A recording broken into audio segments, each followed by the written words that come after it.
Despite record renewable additions last year, there's been a surge in data center energy demand in Asia. Can the region keep up? World leaders had pledged at COP28 to triple renewables and to double efficiency by 2030. For more on this, let's speak to Roland Lim. He's at the Singapore International Energy Week Summit. Roland? Ronnie, the International Renewable Energy Agency, or IRENA, is the official custodian tracking the UN's Conference of Parties, or COP's climate targets. And IRENA is holding a high-level conference here at Singapore International Energy Week to talk about next-generation technologies and the building blocks to get us there. For more on this, I'm joined by 30-plus-year-old climate veteran and Director General of IRENA, Francesco La Camera. Francesco, good to see you again. My pleasure. Let's talk big picture first. The plan made at COP28 for climate targets, we're running behind on that, obviously. What are some of the things that Asian countries must do in order to try to catch up? We at IRENA, we have our narrative concerning the fact that we are going, in the right direction in the building of the new energy system, but not at a pace that is needed to stay in line with the Paris Agreement. We think that there are three main barriers that are slowing down the process, or let the process not to be speed as it should be. One is the infrastructure. So we need grids that are interconnected, flexible, balanced. We need to move electron and molecule in an economical way. And the system that exists today is well functioning for the fossil fuel, but should be strengthening to allow more renewables into the grid. So first, infrastructure. Second is the environment, the legal environment. So the market is still designed for a centralized system based on fossil fuel. So price is still made by the marginal cost. With renewables, we need a medium, long-term perspective in contract, and so we need a market that is designed better for renewables. Third, we know that renewables are building a distributed energy system that is better for the environment, is better socially because providing more jobs, is better for energy security because there are too many actors into the market, but could be less easy to manage than a centralized system. So we need to strengthen the institutions that are dealing with the management of the system. We need also to reskill workers that are coming from the old system to the new. And we have to build the professionality that better fit with the building of the new energy system. Let's talk infrastructure first. Energy Week here is focusing on sharing electricity across Southeast Asia, right? What is the quickest way to speed this up, do you think? Is it making common rules for everybody, or is it getting special financing help?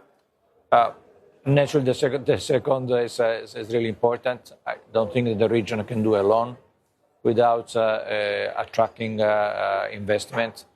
What we are insisting in IRENA that infrastructures to be one of the main focus of the international financial institutions. Also they have not the capacity, the financial capacity to do everything.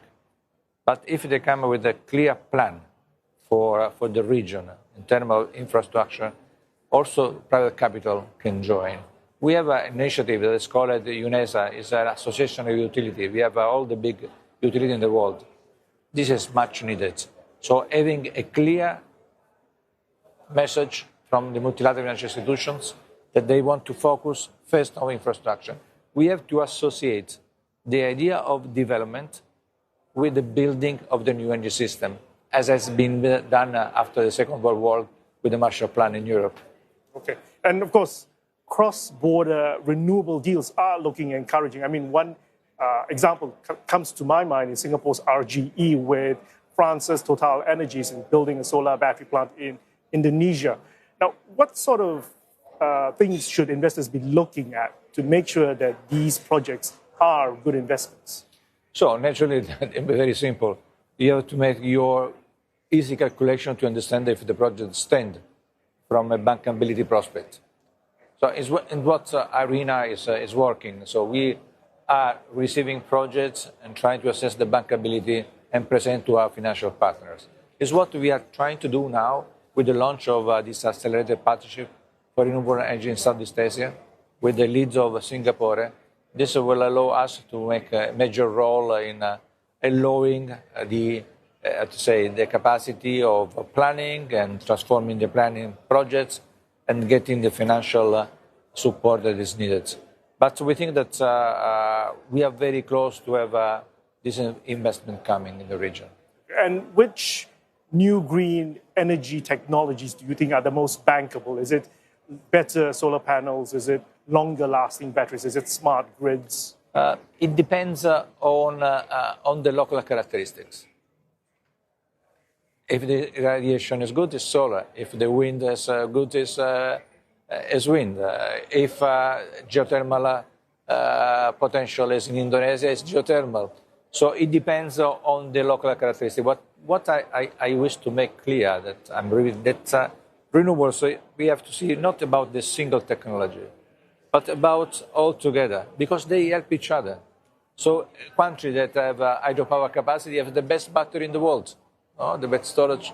So we have to look at different things. Naturally, flexibility can be also ensured by storage. As we are discussing before starting this interview, we are very close to have renewables plus battery. It is more convenient to invest in this that keep in life an old fossil fuel plants. Okay, Francesco, very good to talk to you. Thank you for updating us on what IRENA is doing. Keep up the good work. And that was, of course, Francesco La Camera, Director General of IRENA. Stay tuned on CNA for more coverage of Singapore International Energy Week 2025. But now it's back to you in the studio. Ronnie. Thanks, Roland. CNA's Roland Lim there, live at the Singapore International Energy Week at the Sands Expo and Convention Center.